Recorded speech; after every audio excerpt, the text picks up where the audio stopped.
সংখ্যালঘুদের উপর আক্রমণ আরএসএস এর পার্টি এজেন্ডা, ইসলামকে আক্রমণ করা ওদের পার্টি এজেন্ডা, বামপন্থীদের আক্রমণ করা ওদের পার্টি এজেন্ডা, সেটা ফিল করছে জন্য ওরা বলবে না। আর বাকিটা এখানে হিন্দু ভোটটাকে কুক্ষিগত করার জন্য বাংলাদেশের সংখ্যালঘুদের দিয়ে মায়া কান্না কাটছে। প্রথম কথা, শুভেন্দু অধিকারীকে বিজেপি পাত্তাই দেয় না, শুভেন্দু অধিকারীকে বিজেপি পাত্তা দেয় না, আরএসএস পাত্তা দেয় না। আরএসএস এর খাস লোক শুভেন্দু অধিকারী নয়, উনি কি বললেন তাতে কিছু যায় আসে না। যত বেশি বিজেপি থার্ড পজিশনে যাবে প্রত্যেকটা বিধানসভায়, তত বেশি তৃণমূলকে হারানো যাবে। কারণ বিজেপিকে সরানোর মধ্যে দিয়ে তৃণমূলকে হারাতে হবে, কারণ বিজেপি তৃণমূলকে টিকিয়ে রেখেছে এখানে। বিজেপিকে না হাঁটালে তৃণমূল এখান থেকে উঠবে না, কারণ বিজেপি আর তৃণমূল এক। হাড়োয়া উপনির্বাচনে একেবারে দেখা গেল কংগ্রেস এবং বিজেপিকে পেছনে ফেলে আইএসএফ এগিয়ে গেছে। কতটা জয়, কিছুটা কি জয়ের দিকে তাহলে এগোচ্ছে আইএসএফ? প্রথম কথা যে আইএসএফ 21 সাল থেকে ওখানে জয়ের জায়গায় ছিল। 21 সালে আমাদের যখন বিধানসভায় প্রার্থী ছিল তখন আমরা 46,000-এর উপরে ভোট পাই, এবং সেখানে কি হয়েছে আপনারা জানেন। 21 সালেও সেই ছাপ্পা, ইভিএম হ্যাকিং সবটাই হয়েছে। আর এবছর ওরা পরিকল্পিতভাবে, বিশেষ করে 23 সালের পঞ্চায়েতে কিন্তু ওরা ক্যান্ডিডেট দিতে রাখেনি, চরম সন্ত্রাসে দেয়নি। কেন দেয়নি? কখন সন্ত্রাস করে একটা দল, শাসক দল, সে বলছে আমরা যা উন্নয়ন করেছি তাতেই আমরা জিতে যাব, তাহলে পঞ্চায়েতে আমাদের ক্যান্ডিডেটকে ঢুকতে দেওয়া হয়নি, এমনকি বিডিও অফিস থেকে মেরে বের করে দেওয়া হয়েছে প্রশাসনের সহযোগিতায়।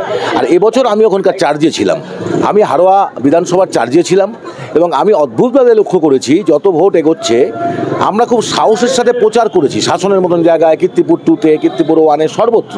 বাট ঠিক ভোটের আগের দিন থেকে ওরা সন্ত্রাসটা শুরু করলো গ্রামে গ্রামে। প্রচুর ভোটার ভোট না দিয়ে চলে গেছে, এবং আমি দায়িত্ব নিয়ে বলতে পারি দাঁতপুর পঞ্চায়েত এবং কীর্তিপুর 1 এবং ফলতি বেলেঘাটা, হাড়োয়ার একটা পার্ট, চাপাতলা, এই বিস্তীর্ণ অঞ্চলে আপনি খেয়াল করবেন যখন নির্বাচন কমিশন বলছে 76.76% ভোট পোল হয়েছে, সেখানে দেখা যাচ্ছে মানে 5টা বুথে ভোট পড়েছে 95, এবং অ্যাভাব 80% ভোট পড়েছে প্রচুর বুথে, 80টার উপর 90টার বুথে অ্যাভাব 80% ভোট। এবং ভোটাররা যেখানে আমাদের পোলিং এজেন্টকে বাধা দেওয়ার একটাই কারণ, ওরা পোলিং এজেন্টদেরকে ঢুকতে দেবে না, আর ওরা ছাপ্পা করবে, এবং ভোটের আই কার্ড ছাড়া ভোট দিয়েছে, দেদার ছাপ্পা মেরেছে। আমাকে একজন ফোন করে বলছে যে দাদা আপনাকে ভালোবাসি, 6খানা ভোট মেরেছি তৃণমূলকে, একটা কিন্তু আইএসএফকে মেরেছি, আর খুব ভালো করেছিস। তাহলে বুঝে নিন ওরা কী করেছে, এবং ওরা লাফাচ্ছে। এবং আসলে আমাদের শক্তিটা ওখানে যত সংগত হচ্ছে, এবং এটা ঘটনা বাম আইএসএফ একত্রিতভাবেই লড়াই হয়েছে, এখানে কোনো আমাদের দ্বন্দ্ব ছিল না। এই লড়াইটাকে ওরা ভয় পেয়েছে সংগত হওয়ার সাথে সাথে, তার জন্য ওরা সন্ত্রাসের মধ্যে দিয়ে ছাপ্পা মেরে সিটটা দখল করেছে। তা নাহলে আপনি বলুন না, ও যে নুরুল হাজি যিনি মারা গেলেন, স্বর্গীয় নুরুল হাজি, তিনি যা ভোটে জিতেছেন তার থেকেও বেশি ভোটে জিতেছে তার ছেলে, 1,31,000। ইউ ক্যান ইমাজিন, কি বলবে? এ ভোটের নামে প্রহসন। তাহলে ওনাকে তো, আমাদের খাদ্য দপ্তরটা ফাঁকা আছে, কারণ আমার বাড়ির পাশে হাবড়া অঞ্চল, হাবড়ার খাদ্যমন্ত্রী উনি জেলে আছেন।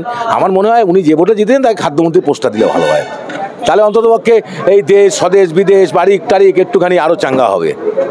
আমি দিদিকে বলবো, পদ যখন দিচ্ছেন আপনি এই রবিউলকে খাদ্যমন্ত্রীটা করুন, জেলায় আমরা একটা খাদ্যমন্ত্রী চাই, এত ভোটে জিতেছে।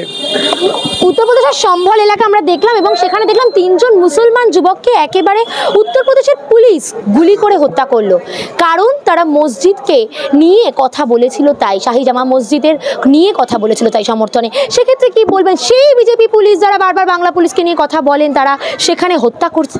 আমি একটা কথা বলি, বিজেপি একমাত্র দল, রাজনৈতিক দল, যে দলটা নিজে চলে না, তার দল চালায় আরএসএস, এবং আরএসএসের এজেন্ডা হচ্ছে, তার প্রধান শত্রু হচ্ছে বাম আর ইসলাম। আজকে পশ্চিমবঙ্গের মাটিতে তৃণমূলকে টিকিয়ে রেখেছে বাম মনস্ক, বাম ও গণতান্ত্রিক শক্তিকে জায়গা না দেওয়ার জন্য। তৃণমূলকে তারা মাথায় হাত রেখে তৃণমূল এখানে থাকুক সেটা চায়, যেটা করছে সব আইওয়াস। স্বাভাবিক কারণে বাম ইসলাম যখন শত্রু, তাহলে যেখানে তার শক্তি আছে সে ইসলামকে তো আক্রমণ করবেই, আর বামেদের আক্রমণ করবে। যেমন পশ্চিমবঙ্গে বামপন্থীদের একসময় ঘাঁটি ছিল, এবং সেখানে তৃণমূলের মাথায় হাত রেখে, তাই মোহন ভগত বলছে আরএসএস আমাদের দুর্গা। আপনি ত্রিপুরায় যান, সেম কেস। স্বাভাবিক কারণেই এটা তো স্বাভাবিক, ওরা যদি মুসলিমদেরকে নাই মারে তাহলে ওদের এজেন্ডা ফুলফিল হবে কোথার থেকে, সে ওদের এজেন্ডা ফুলফিল করার জন্য এই কাজটা করছে, আর পশ্চিমবঙ্গে সে নাটক করছে। এবং আমি আপনাদের আজকে দায়িত্ব নিয়ে বলি যে বাংলাদেশে যে ঘটনা ঘটছে, আমি এখনও আমাদের পার্টি মনে করে মানে হেফাজত জামাত আর আরএসএস বজরং দল বোথ আর সেম। ওখানে জামাত যত লাফাবে, ওখানে হেফাজতরা যত লাফাবে, এখানে তত লাফাবে রাষ্ট্রীয় স্বয়ং আরএসএস এবং বজরং দল। কিন্তু আমার প্রশ্ন হচ্ছে, যে বিজেপি বাংলাদেশ সংখ্যালঘুর উপর আক্রমণ নিয়ে বারবার সরব, সে বিজেপি আজকে নিজের দেশে, নিজের রাজ্যে, নিজের শাসিত রাজ্য উত্তরপ্রদেশ, সেখানকার একেবারে সংখ্যালঘু আক্রমণ নিয়ে একেবারেও সরব হচ্ছে না।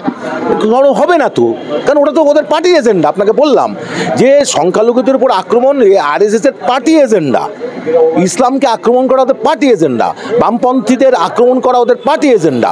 সেটা ফিল করছে জন্য ওরা বলবে না। আর বাকিটা এখানে হিন্দু ভোটটাকে কুক্ষিগত করার জন্য বাংলাদেশের সংখ্যালঘুদের দিয়ে মায়া কান্না কাটছে।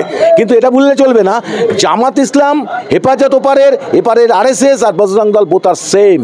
কারণ আমরা 92 সালে আওয়াজ তুলেছিলাম, আজও মাতমানি এ খায় ভুলো মাত।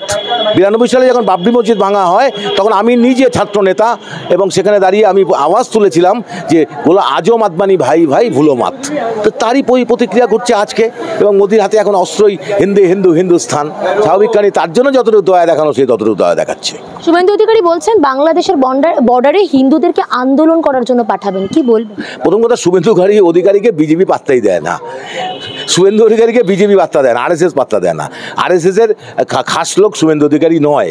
উনি কি বললেন তাতে কিছু যায় আসে না। আর প্রথম কথা হচ্ছে, আমরা পশ্চিমবঙ্গের মাটিতে হিন্দু মুসলিম বিভাজনটাকে যত বেশি আরএসএস করবে আমরা ততটাই কন্ডেম করব। কারণ আমরা বাংলাদেশে যখন, এটা শুধু তাই নয়, আজকে যখন এই প্যালেস্টাইনের পক্ষে আমরা কথা বলছি, আমরা পাকিস্তানেও যদি সংখ্যালঘুদের বিরুদ্ধে আক্রমণ হয় আমরা আইএসএফ কথা বলছি। আমাদের স্ট্যান্ড অত্যাচারিতদের পক্ষে দাঁড়ানো, অত্যাচারীর বিরুদ্ধে দাঁড়ানো। এবং আজকে বাংলাদেশের যে ভূমিকা নিচ্ছে তাটা যেমন আমরা নিন্দা করছি, তো তাই বলে এখানকার হিন্দুদের খেপিয়ে দিয়ে মুসলিমদের মারো, এই যে চালাকিটা চালানোর চেষ্টা করছে মানে আরএসএস বা বিজেপি, এটাতে আমরা ধিক্কার জানাচ্ছি। এটা হচ্ছে ঘোলা জলে মাছ ধরার চেষ্টা।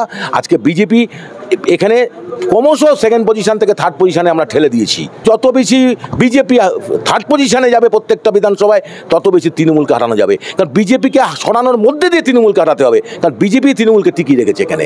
সেই জন্য আমাদের পয়লা নম্বর শত্রু বিজেপি, আর বিজেপিকে তার দোষর হচ্ছে তৃণমূল। এই দুই শক্তির বিরুদ্ধে আমাদের লড়াই। আর আমরা পরিষ্কার, আমি আপনাকে পুরো ওপেন এয়ারে বলে দিতে চাই যে বিজেপিকে না হাঁটালে তৃণমূল এখান থেকে উঠবে না। কারণ বিজেপি আর তৃণমূল এক, আমাদের স্ট্যান্ড স্পষ্ট স্ট্যান্ড আমাদের পার্টি। সেই জন্যই আমরা আওয়াজ তুলছি ব্যাপক আকারে বিজেপি তৃণমূল বিরোধী বাম গণতান্ত্রিক শক্তিকে এক জায়গায় নিয়ে আসার লড়াইটাকে, এদের এগেনস্টে নিয়ে। এক ফ্যাসিবাদ, একটা ফ্যাসিস্ট শক্তির বিরুদ্ধে লড়াই, আর একটা হচ্ছে আপনার স্বৈরাচারের বিরুদ্ধে লড়াই, স্বৈরাচার দুর্নীতিগ্রস্তের বিরুদ্ধে লড়াই। কারণ কোনো দুর্নীতিগ্রস্ত স্বৈরাচারী শক্তি ফ্যাসিবাদকে পরাস্ত করতে পারে না, ইতিহাসে কথা বলে।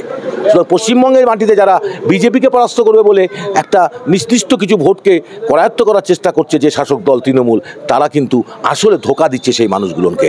কারণ তৃণমূল থাকা মানেই বিজেপি কেন্দ্রে থাকা।